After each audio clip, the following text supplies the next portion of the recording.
Last class में हमने, मुझे जो याद है, मैंने रिएक्टिविटी सीरीज डिस्कस करवाने के बाद आप लोगों को मैंने कहा था कि ये और ये देख लो एक नज़र।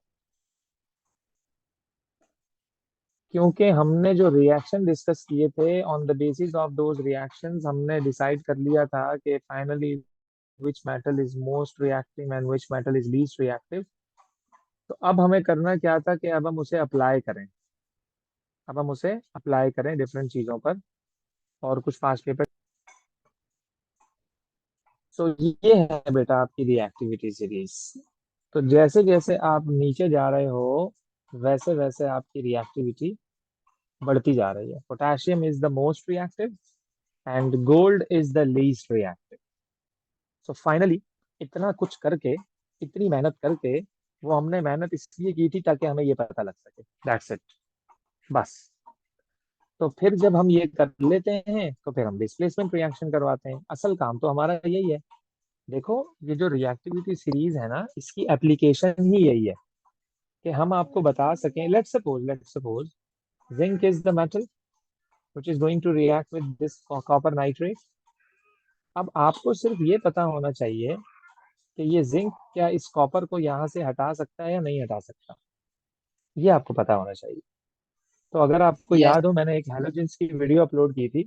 उसमें मैंने एक एग्जांपल दी थी कि भाई अगर अगर चेयर पे कोई मोटा बंदा बैठा हुआ हो, ताकतवर बंदा बैठा हुआ हो, और उसको अगर आप लोगों को हटाना हो, तो ऑब्वियस सी बात है कि जो बंदा आ रहा है उसको उससे ज्यादा स्ट्रांग होना चाहिए, अदरवाइज वो उसको डिस्प्लेस कर ही नहीं सकता।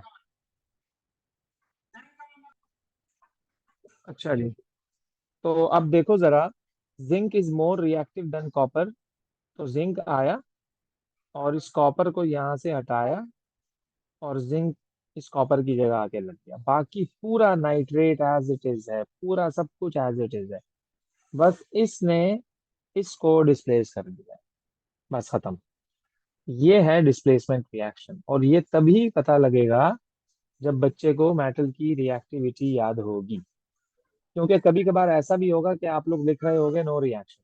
कभी कभार ऐसा भी होगा, आप लोग लिख रहे होगे नो रिएक्शन। मतलब कि अगर मैं कहूँ कि भाई copper plus zinc nitrate, copper plus zinc nitrate क्या प्रोडक्ट बनेगी, आप लोग कहोगे कि नो रिएक्शन। रिएक्शन।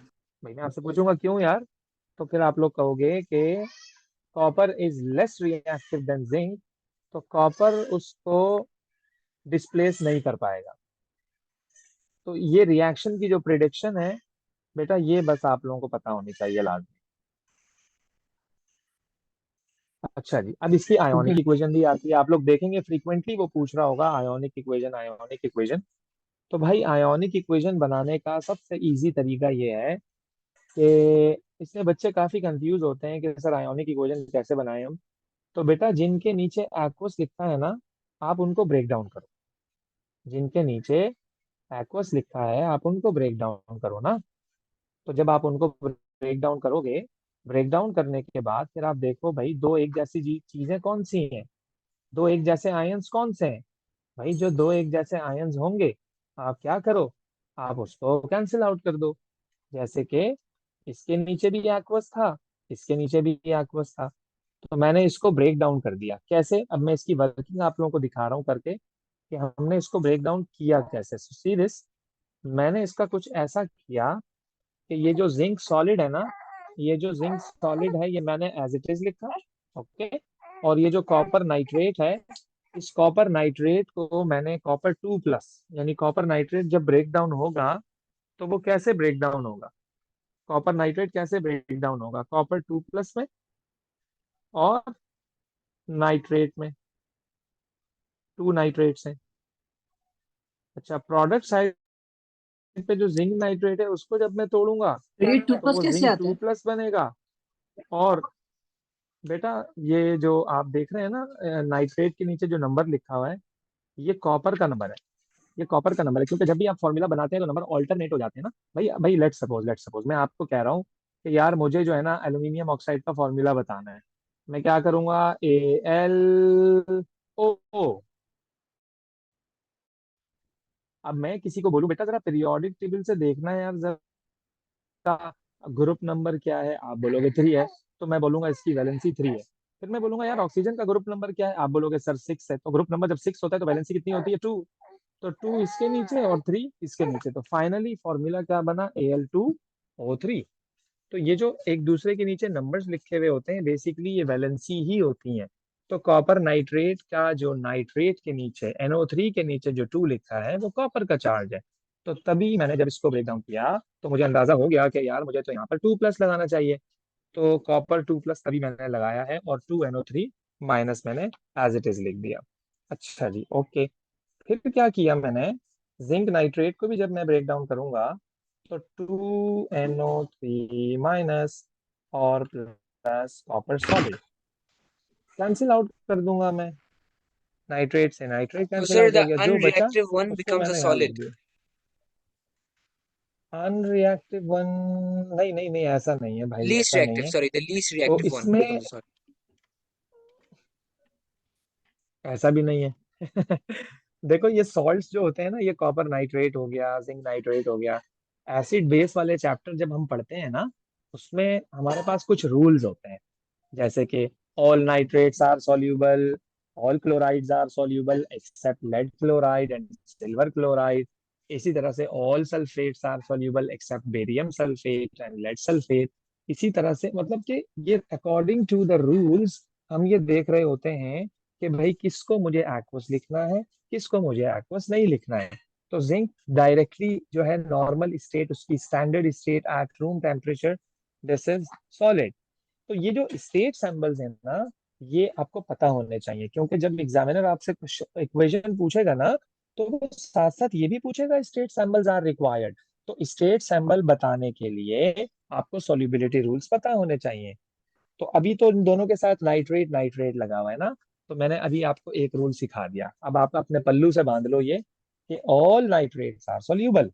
जिन चीजों के साथ भी नाइट्रेट लगा होगा तो आंख बंद करके एक्वस लिख देना। Copper nitrate, zinc nitrate, lead nitrate, sodium nitrate, calcium nitrate, magnesium nitrate, barium nitrate, lithium nitrate और फुलाना नाइट्रेट। कोई भी हो, कोई भी हो, कोई भी हो, कोई भी हो, बस वो नाइट्रेट सॉल्युबल होगा। और सॉल्युबल इन वाटर कोई भी चीज हो तो हम उसका स्टेट सिंबल क्या लिखते हैं, एक्वस AQ AQ AQ। तो जब मैंने लिखा इसको तो मैंने उनको ब्रेक डाउन कर दिया, क्योंकि AQ क्या होते हैं, वाटर में सॉल्युबल होते हैं। जब वाटर में सॉल्युबल होते हैं तो आयंस में डिसोसिएट होते हैं, आयंस में डिसोसिएट होते हैं तो मैंने उसको आयंस में डिसोसिएट कर दिया। तो फिर डिसोसिएट करने के बाद क्या किया, जो एक जैसे आयंस थे मैंने उनको कैंसिल आउट कर दिया। तो फाइनली क्या हुआ, फाइनली ये जो मैंने ग्रीन में इक्वेशन लिखी हुई है, this is your final ionic equation. So examiner को ये इक्वेशन चाहिए, उससे पहले क्या हो रहा है आप भले रफ में काम करो, उसको ये नहीं देखना है, उसको सिर्फ ये देखना है कि बच्चे ने आयोनिक इक्वेशन क्या बनाई है विद स्टेट सिंबल्स। और दूसरी बात ये कि बेटा कोई भी आयन अगर आपके पास बन जाए ना, ये भी बड़ी काम की बात है, ये भी तावीज है, इसको गले में डाल लेना लिख के, कि किसी के ऊपर भी अगर चार्ज हो, प्लस हो या माइनस हो, प्लस हो या माइनस हो, +1 हो या -1 हो, +2 हो या -2 हो, +3 हो या -3 हो, बेटा वो एक्वस होता है। ये बड़ी काम की बात है। तो गौर से देखो, मैंने कॉपर 2+ के नीचे एक्वस लिखा है, आयन है ना यार, आयन तो सॉल्यूबल होगा तो मैंने एक्वस लिखा है। इसी तरह से मैंने जिंक 2+ के नीचे भी एक्वस लिखा है, क्योंकि ये भी आयन है, so that is also soluble in water. So sir, any तो इस element or material that has a 2 plus charge, then it is aqueous. 2+ is not mandatory, 1+ भी हो तब भी, 3+ हो तब भी, 10+ हो तब भी। वैसे इम्पॉसिबल है 10+ का होना, लेकिन कॉन्सेप्चुअल बात यह है कि चार्ज होना चाहिए, आयन होना चाहिए। Every every ionic species is soluble in water. So you are supposed to write aqueous as a state symbol if you are having any ion, whether it is a cation or anion। बस ये conceptual बात है, okay sir जी। Sir आप हमें class में acid basis and salts revise करवा देंगे please. कौन बोल रहा है ये, शहजादी। शहजादी, okay. Acid base and salt, हाँ मैंने, आप लोगों को सॉल्ट की तो मिल जाएंगी, लेकिन एसिड बेस का मैं कल इसके बाद शुरू कर देते हैं, वो बिस्मा को भी करना है एसिड बेस एंड सॉल्ट। तो ये कर लेते हैं हम, इसको कंप्लीट फिर हो जाएगा। ये देखो मैंने नीचे लिखा हुआ है नो रिएक्शन। अब कह रहे हैं नो रिएक्शन, क्यों भाई? क्योंकि less reactive than zinc, so can not displace. तो इस टाइप के रिएक्शन आपको देखने को काफी मिलेंगे। और नॉट ओनली दिस, बल्कि वो डिफरेंट तरीकों से आपसे पूछेगा, आपके कॉन्सेप्ट को वो टेस्ट करेगा कि बच्चे को रिएक्टिविटी सीरीज कितने परसेंट आ रही है, वो कहाँ कहाँ कंफ्यूज हो रहा है।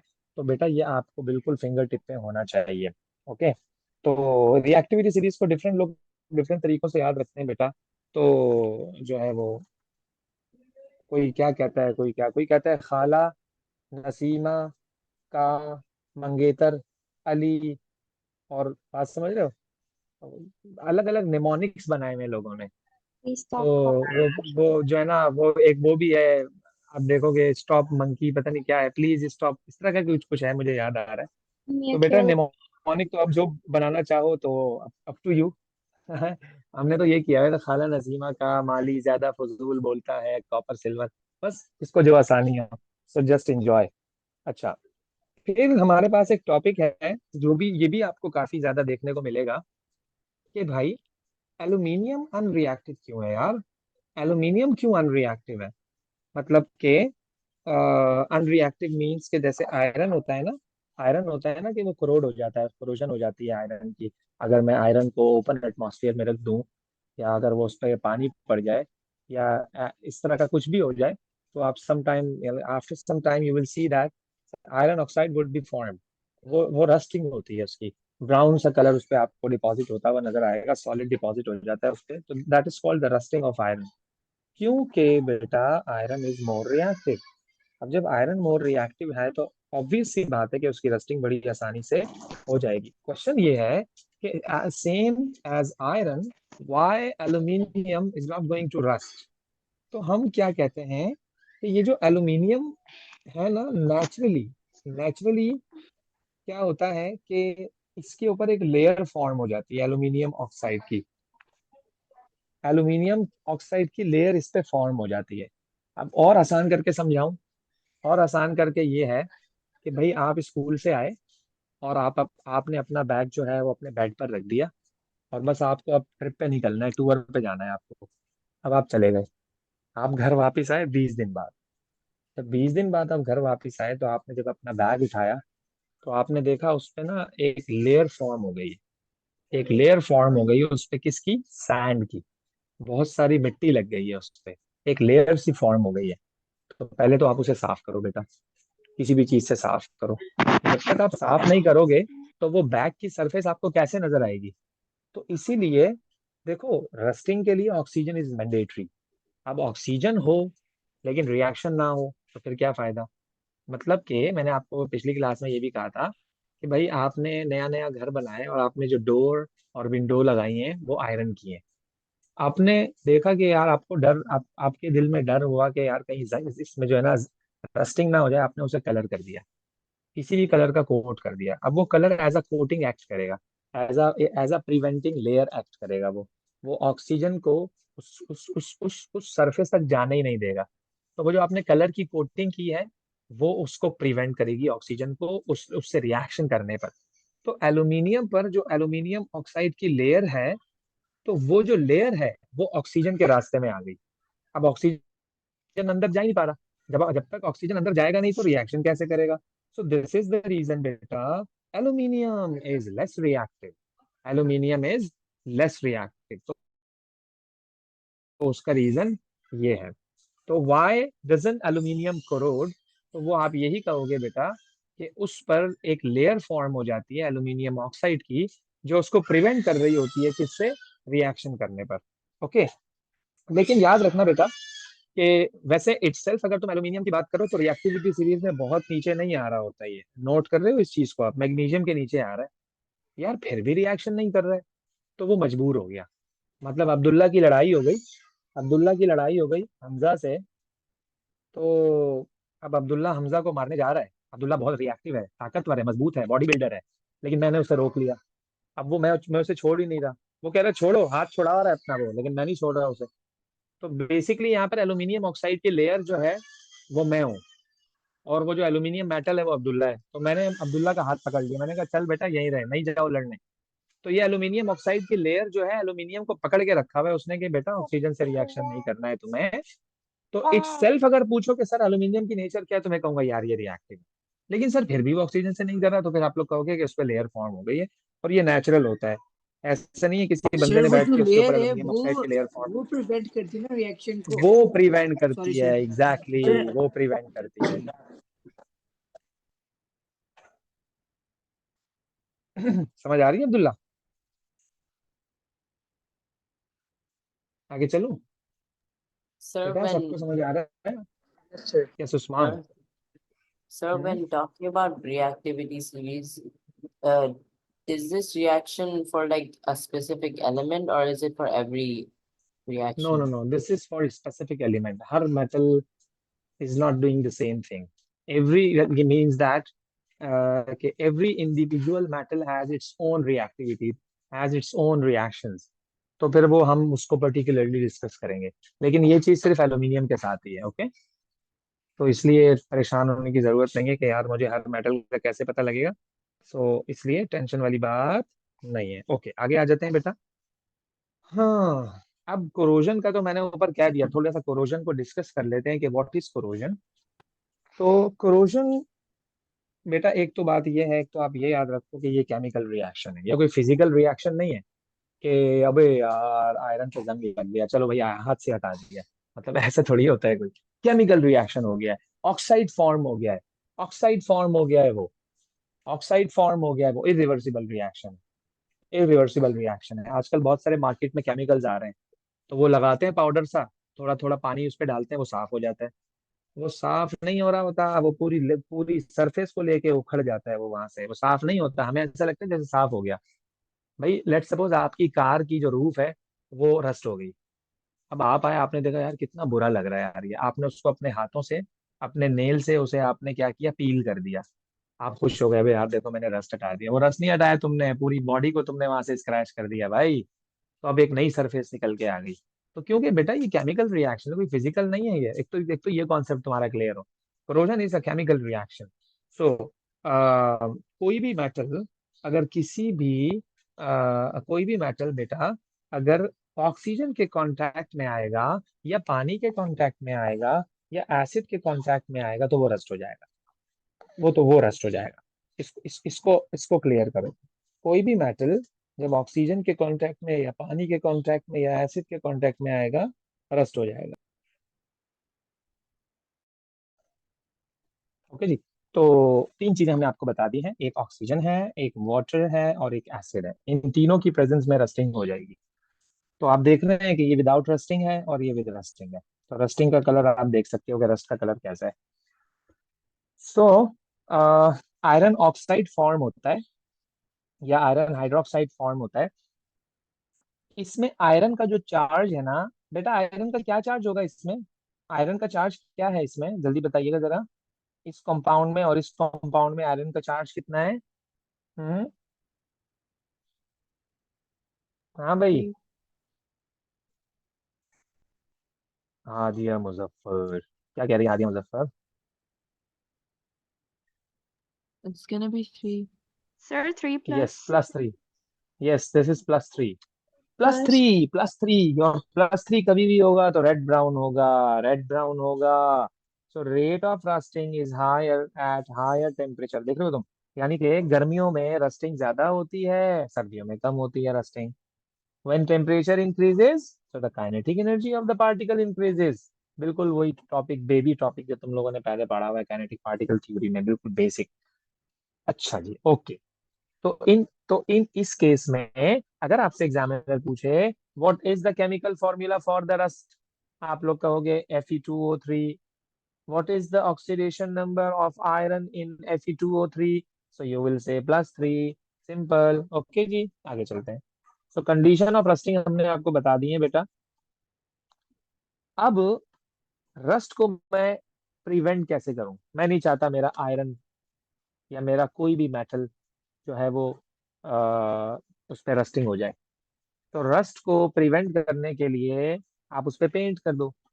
अभी मैंने आपको उसका बता दिया कि यार पेंट हम करते हैं डोर्स को, विंडोज को, या कोई भी आयरन की ऐसी चीज हो जिसपे जंग लगने का डर हो, तो हम उसे पेंट कर देते हैं, कोट कर देते हैं। तो वो जो कोटिंग होगी वो जो कोटिंग होगी, लेट सपोज ये मेरा डोर है, लेट सपोज ये मेरा डोर है, ओके, और इस डोर पर मैंने ये coating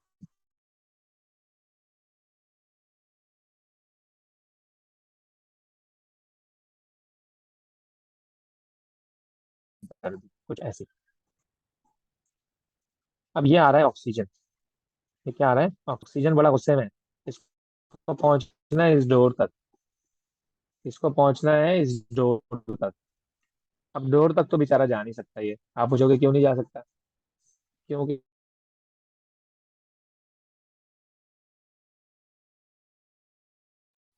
Sir, your voice is weak. I can't hear you.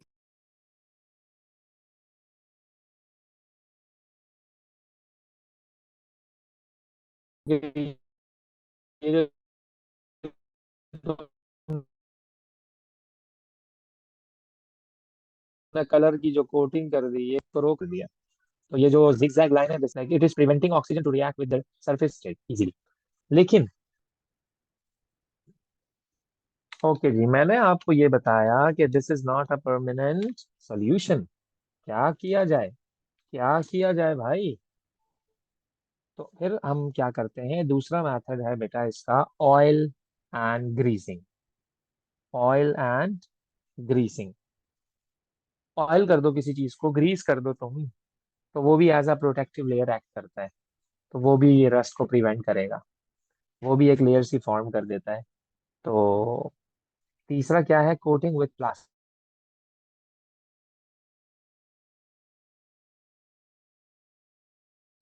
जैसे एयरपॉड्स होते हैं ना, उसका पाउच आता है सिलिकॉन पाउच, तो थोड़ी देर के लिए अज्यूम कर लो कि एयरपॉड्स का जो जो एयरपॉड्स का जो बॉक्स है वो made of iron and it can be rusted easily.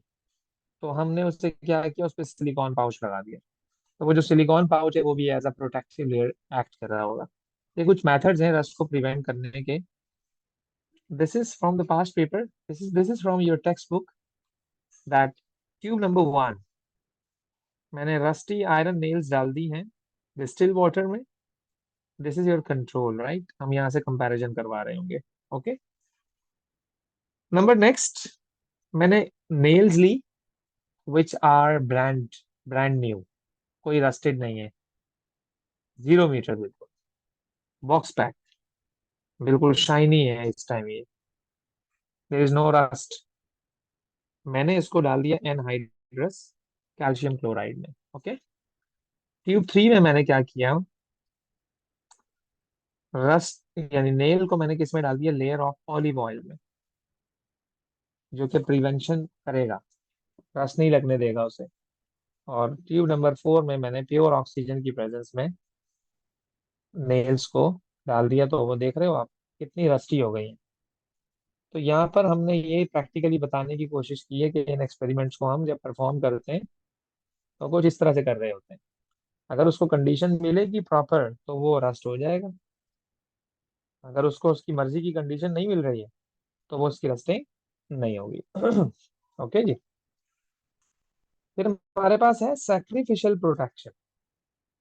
Sacrificial protection भाई ये क्या होता है?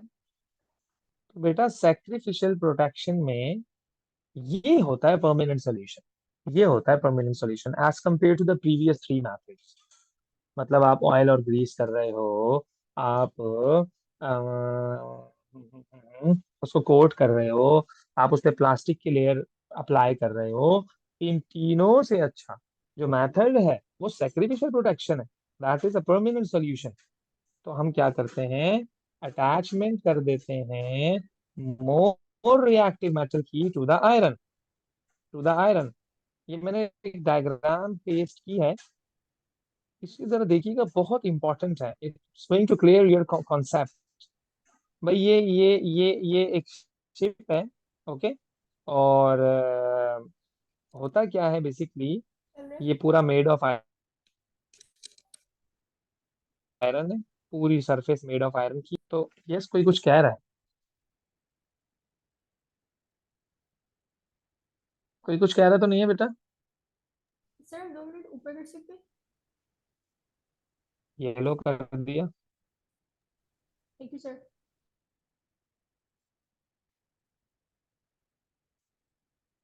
कर दो Sir. नीचे। Yes, sir.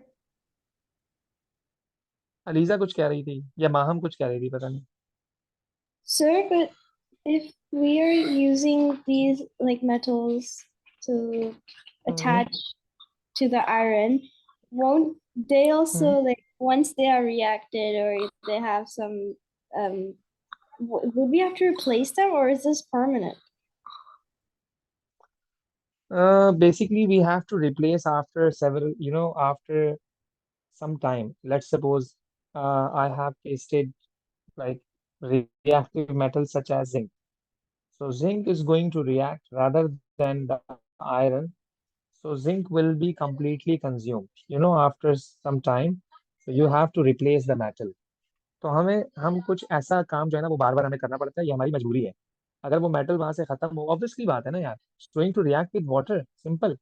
So when it's going to react, the reactants decreases. The reactant decreases as the reaction proceeds. So the reactant decreases. When the reactant decreases, so the time would come when you have no reactant in your reactant side. आपने 100 kg ले लिया, पता लगा वो 1 महीने बाद, 2 महीने बाद, only only means 10 grams of that metal like is remaining. Now you have to replace the metal. अगर आपने उसे रिप्लेस नहीं किया ना, तो वो आयरन से रिएक्शन करना शुरू कर देगा और आपकी पूरी सरफेस खराब कर देगा वो। तो इसकी मैं आपको एक और एग्जांपल देता हूँ। इसकी एग्जांपल मैं आपको यूं देता हूँ कि होता कुछ ये है कि आप जो है वो सुबह सुबह कहीं जा रहे हो। ओके, सुबह सुबह आप कहीं जा रहे हो, एक्सरसाइज के लिए जा रहे हो, आप सुबह नमाज पढ़ने जा रहे हो, और आपने देखा रास्ते में आपके पड़ोस में एक बंदा है जिसके पास जर्मन शेफर्ड है। पता लगा आपकी शक्ल देख के जर्मन शेफर्ड ही तुम्हारे पीछे लग गया है भाई। अब तुम्हारी तो सांसें ही बंद हो जाएंगी। बोलोगे अबे भाई या अल्लाह, ये क्या हो गया मेरे साथ। तो अब तुम्हारे हाथ में लेट्स सपोज एक मीट का पीस है, मीट पीस है, तुमने उसको दूर उछाल के फेंको, ओ दूर तक। अब वो जर्मन शेफर्ड तुम्हें छोड़ देगा, वो उस मीट पीस के पीछे भाग जाएगा। तो बेसिकली ये जो ये जो ये जो पानी है ना, ये जो पानी है ना, ये जो जर्मन शेफर्ड है। और ये जो इस जहाज की सरफेस है ना, ये तुम लोग हो, ये तुम लोग हो। और ये जो मैंने पेस्ट किया है ना, ये मीट पीस है। तो वाटर बोलेगा अबे यार, ले आओ इधर मीट पीस यार, ले आओ इधर। तो वो basically piece of zinc attached which is more reactive than iron. तो विल तो अब होगा क्या कि वो उससे रिएक्शन करेगा ही। तो दिस इज द थिंग, उसको हम कहते हैं कि सैक्रिफाइस हो गया, जिंक सैक्रिफाइस हो गया आयरन के लिए। जिंक को आयरन से इतनी मोहब्बत है कि जिंक बोलेगा मुझे मार दो, लेकिन आयरन को कुछ ना कहो। तो ये है सैक्रिफिशियल प्रोटेक्शन। देख रहे हो तुम, यहाँ पर भी कुछ यही सीन हो रहा है। ये जो पानी में पाइप्स होते हैं बड़े बड़े, तो उनमें भी हम क्या लगाते हैं, पीस ऑफ रिएक्टिव मेटल। अबे इतना भी रिएक्टिव नहीं लगा देना, सोडियम ही तुम लगा दो। पता लग रहा है धमाके होने शुरू हो गए भाई, तो 2 नंबर केमिस्ट आ गया भाई। तो ऐसा भी रिएक्टिव नहीं लगाना कि वो ब्लास्ट शुरू हो जाए, कोरोजन यानी कि एक्सप्लोजन शुरू हो जाए। बड़ा सोच समझ के फैसला करना पड़ता है ये, बहुत सोच समझ के करना पड़ता है। तो चूंकि course is fixed, this is in our syllabus, we have to follow. So so उन्होंने कहा है कि जिंक लगाओ, हम भी बोलेंगे जिंक लगाओ। हम वैसे वो बोलेंगे, हम आपको वैसे बोलेंगे बेटा। सो जिंक आपके उसमें है, तो मैं इसलिए आपको ये कह रहा हूँ कि भाई आप जिंक पेस्ट करोगे तो ये as a sacrificial protection act करेगा। तो ये परमानेंट सोल्यूशन है, लेकिन परमानेंट इन टर्म्स ऑफ कि ऑब्वियसली कुछ टाइम के बाद जब आपको जिंक देखने को मिलेगा कि यार जिंक खत्म होता जा रहा है, तो फिर आपको उसे रिप्लेस करना पड़ जाएगा। ओके जी। तो अब ये देख रहे हो तो मैंने क्या लिखा है, बहुत इंपॉर्टेंट बात। यानी यूं समझ लो कि इसकी जान है, ये इसकी जान है भाई। Due to reactivity zinc starts to lose electron rather than iron. सही बात है ना यार। अब तो आयरन रिएक्शन ही नहीं कर रहा है, और हम चाहते भी नहीं है कि आयरन रिएक्शन करे। हम चाहते भी नहीं है कि आयरन रिएक्शन करे, जिंक रिएक्शन स्टार्ट करेगा। तो obviously zinc is a metal, वो अपनी आदत से मजबूर है। बेचारा क्या करेगा, वो मजबूर है अपनी आदत से यार। So zinc is going to lose electron. zinc is going to lose electron. So when zinc is going to lose electron, तो क्या होगा बेटा? तो क्या होगा? It's going to form Zn2 plus. तो बस रिएक्शन कर लिया उसने। अब तुम्हारा आयरन पीछे बैठ के हंस रहा है कि देखो मुझे कुछ भी नहीं हुआ, बेचारे ने खुद ने रिएक्शन कर लिया। ऐसे ही होता है ना भाई, ऐसे ही होता है।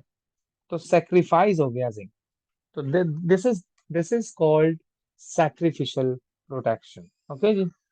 अच्छा, एक और भी चीज होती है, galvanising. Galvanising, you know, in this method zinc is coated on the surface of iron to prevent it from corrosion.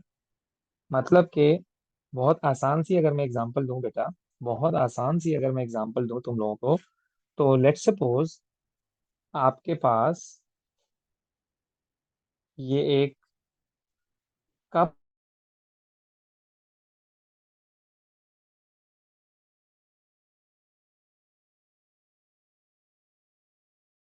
है।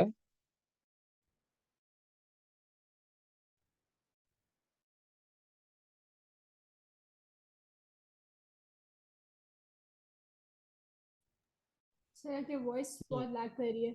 ये एक